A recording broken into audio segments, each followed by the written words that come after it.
Hey guys, this is Sam with Moving Assistant. Welcome back to my channel. In this specific episode, we're going to be talking about what's the difference between getting a quote based off of weight or the cubic feet. We're going to go over pros and cons for each individual estimate.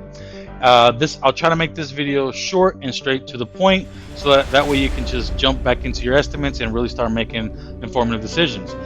When you get quotes based off of weight, these are typically the major van lines.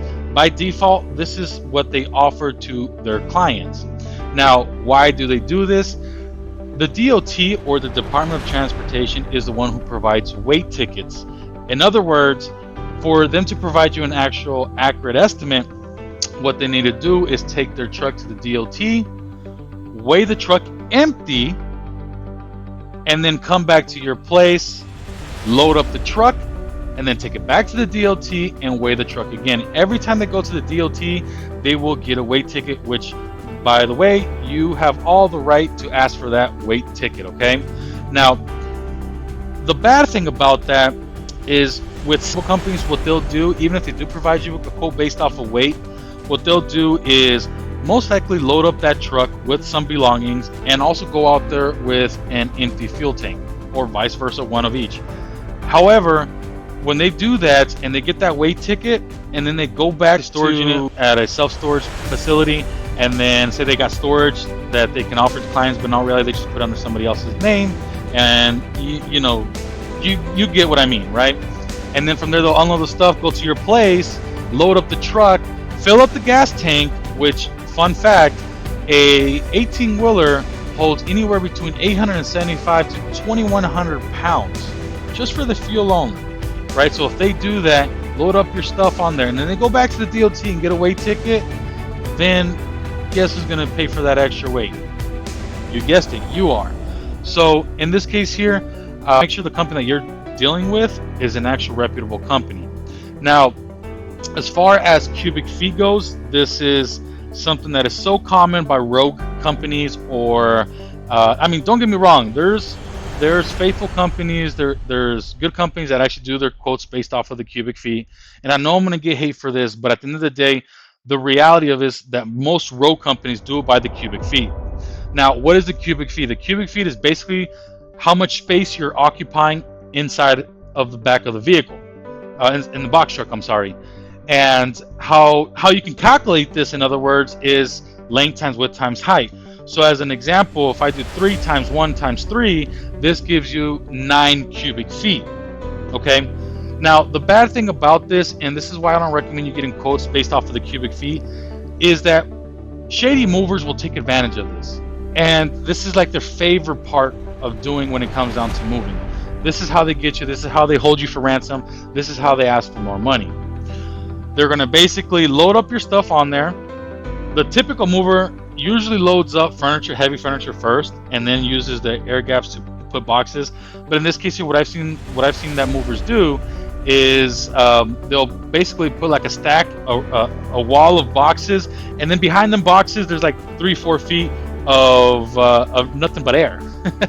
But you as a customer, you have no idea, because you're inside of the house, you're stressed out because you're hoping that your mover doesn't bang up your walls, doesn't damage your floor or the carpet, and you're not paying attention to the truck. I mean, at the end of the day, who does that, right? You're hoping that your mover is being honest with you, but that's how they get you.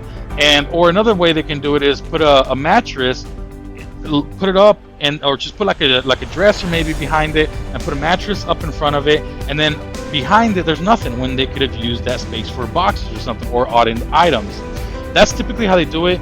And they might try to convince you by telling you, hey, listen, do it by the cubic feet. Why? Because if they put bricks if you as a customer put bricks in a box, or the second box you put feathers, obviously there's no reason why they should charge you more. But in reality, that's the oldest trick in the book, guys. Don't fall for that. If your estimator is truly going down that route and trying to convince you shouldn't do it by the weight, that's already a red flag. Both ways are legal, but like I said, by default, the majority of the van lines, they do it by the weight, okay?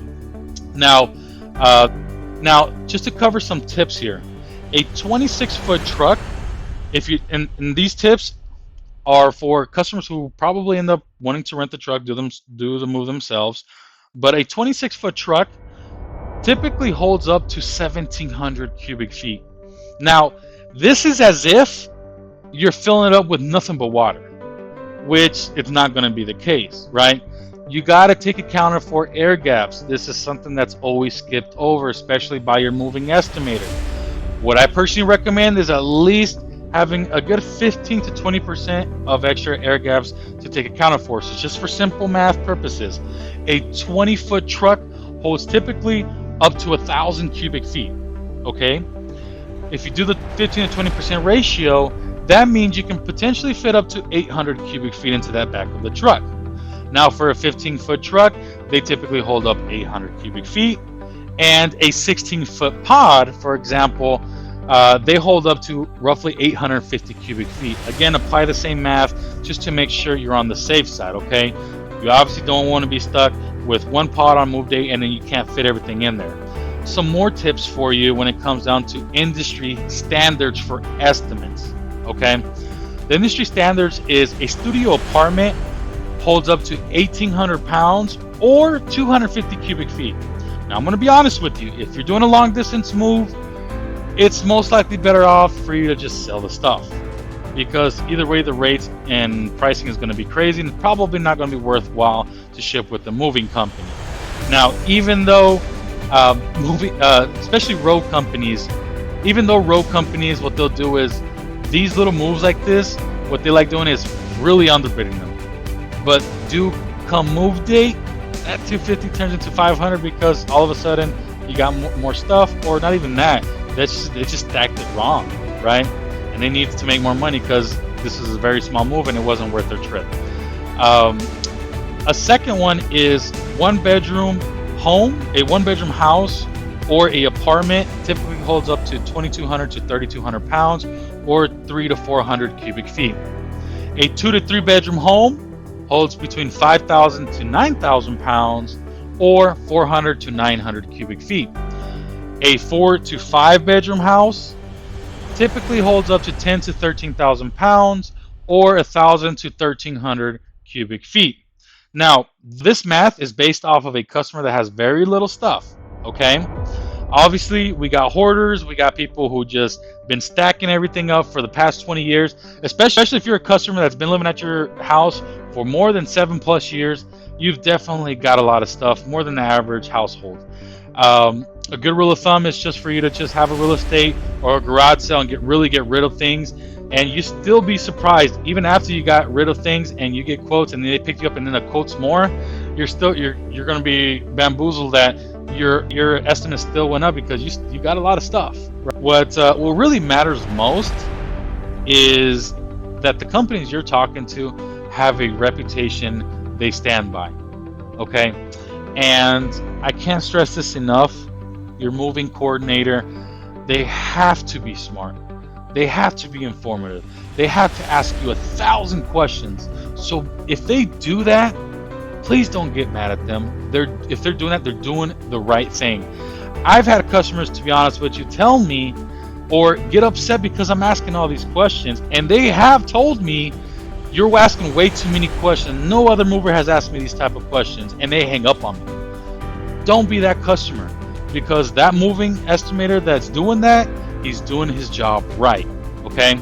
So guys, I hope this video was helpful. Please don't forget to like and subscribe to my channel. Show some love to me so I can show some love back. I'll be coming out with some more footage.